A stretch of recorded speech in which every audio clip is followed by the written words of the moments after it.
नमस्कार। जीवन रे आमे समस्ते किछि न किछि कर्म करिथाउ, किंतु कर्म कौन एवं यार सठिक अर्थ कौन? एही प्रश्नर सबुठारु सुंदर एवं शाश्वत उत्तर आमकु मिले श्रीमद् भगवद गीतारु। भगवान श्रीकृष्ण महाभारत युद्ध क्षेत्र रे अर्जुन को जो ज्ञान देइथिले ताहा केवल सही समय पाई नुहे, बरं आजिर एही आधुनिक जुगरे मध्य प्रत्येक मनुष्य पाई सबुठारु बड़ जीवन दर्शन अटे। गीतार मूल मंत्र हैला कर्म करिबा आमर अधिकार, किंतु फल उपरे आमर कौनसी अधिकार नहीं। मुख्य भाग कर्मर प्रकृत अर्थ समय 1:00:02:30। आजिर दुनिया रे आमे जहाँ भी काम करुछु तार फल पाई आमे प्रथम चिंतित हो जाऊ। परीक्षा देवा पूर्वरु फल कौन हेबो भाभी चिंता करू। व्यापार आरंभ न करूणु लाभ क्षतिर हिसाब करू। किंतु गीता कहे कर्मण्येवाधिकारस्ते मा फलेषु कदाचन माँ कर्मफल हेतुर्भूर्माते संगोस्त्र कर्मणि। यार अर्थ हैला तुमर केवल कर्म उपरे अधिकार अछि, फल उपरे केबे नुहे।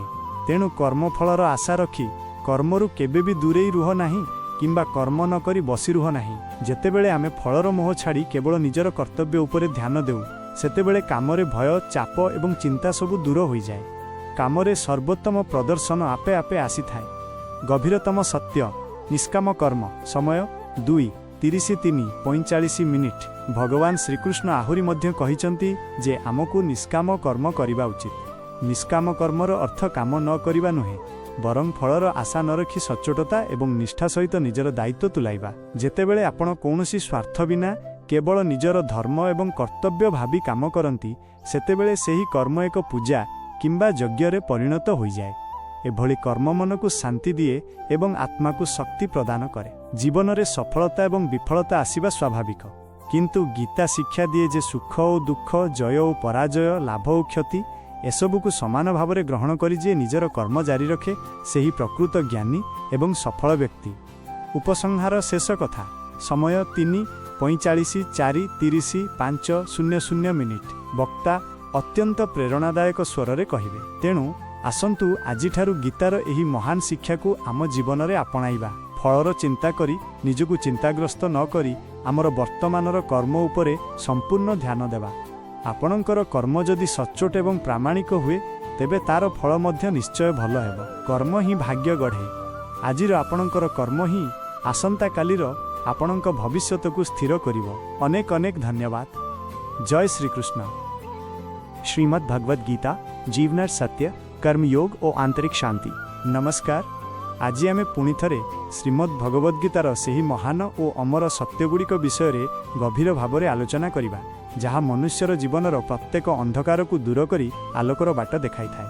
महाभारत युद्धर आरंभ रे जेतेबेले अर्जुन निजर प्रियजन गुरु एवं संपर्कीय माननकु सामनारे देखि कायर होई पड़िथिले एवं हाथरू गांडीब खसी जाइथिला, सेतेबेले भगवान श्रीकृष्ण तांकु जेउ दिव्य ज्ञान देइथिले ताहा केवल अर्जुनक पई नुहे, बरं समग्र मानव जाति पई एक श्रेष्ठ मार्गदर्शिका अटे। गीतार प्रथम एवं सबुठारु बड़ सत्य हैला आत्मार अमरत्व। भगवान श्रीकृष्ण अर्जुन को बुझाई कहिथिले जे एही मनुष्य शरीरटी केवल एक पोशाक सदृश। जेपरी मनीष पुराणा पोशाक बदलाई नूतन पोशाक पिंधि थाए, सेहीपरि आत्मा मध्य जीर्ण शरीर को त्याग करी अन्य एक नूतन शरीर ग्रहण करिथाए।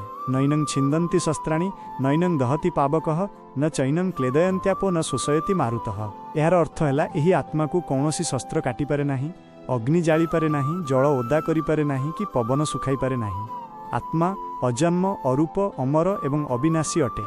जन्म एवं मृत्यु केवल भौतिक शरीरर होइथाए, आत्मार केबे मध्य मृत्यु हुए नाही। एही गभीर सत्य को जेउ व्यक्ति हृदयंगम करिपारे ताहार मनरु मृत्युर समस्त भय सर्वदा पाई दूर होई जाइथाए। द्वितीय एवं सबुठारु प्रमुख शिक्षा हैला कर्म करिबार अधिकार। श्रीकृष्ण गीतारे स्पष्ट भावरे कहिसंती कर्मण्येवाधिकारस्ते मा फलेषु कदाचन मा कर्मफल हेतुर्भूर्माते संगोस्त कर्मणि। यार अर्थ हैला तुमर केवल निजर कर्तव्य कर्म करिबार पूर्ण अधिकार अछि, किंतु सेही कर्मर फल उपरे कौनसी अधिकार नाही। अनेक समय रे आमे कौनसी काम आरंभ करिबा पूर्वरु किंबा काम करिबा समय रे ताहार फल कौन हेबो से कथा भाबी अधिक चिंतित और विचलित होई पड़ू। फलस्वरूप आमर वर्तमान समय एवं एकाग्रता नष्ट हो जाए। भगवान कहती जे तुमे फलर आशा न रखी केवल निष्ठापर भाव में निजर कर्म कर। जदि तुमर कर्म सचोट एवं सठिक हेबो ତେବେ ତାର ଫଳ ମଧ୍ୟ ନିଶ୍ଚିତ ଭାବରେ ଭଲ ହେବ। ତୃତୀୟ ଏବଂ ଅତ୍ୟନ୍ତ ଜୀବନୋପଯୋଗୀ ଶିକ୍ଷା ହେଲା ବର୍ତ୍ତମାନରେ ବଞ୍ଚିବାର କଳା। ସାଧାରଣତଃ ଅଧିକାଂଶ ମଣିଷ ଅତୀତର ଦୁଃଖ, ଭୁଲ କିମ୍ବା ଭବିଷ୍ୟତର ଅଜଣା ଚିନ୍ତାରେ ବନ୍ଦୀ ହୋଇ ନିଜର ଜୀବନକୁ ନଷ୍ଟ କରିଥାନ୍ତି। କିନ୍ତୁ ଗୀତା ଶିକ୍ଷା ଦିଏ ଯେ ଅତୀତ ପଛରେ ଚାଲିଗଲାଣି ଏବଂ ଭବିଷ୍ୟତ ସମ୍ପୂର୍ଣ୍ଣ ଅଦୃଶ୍ୟ। ଆମ ହାତରେ କେବଳ ଏହି ବର୍ତ୍ତମାନ ମୁହୂର୍ତ୍ତଟି ଅଛି।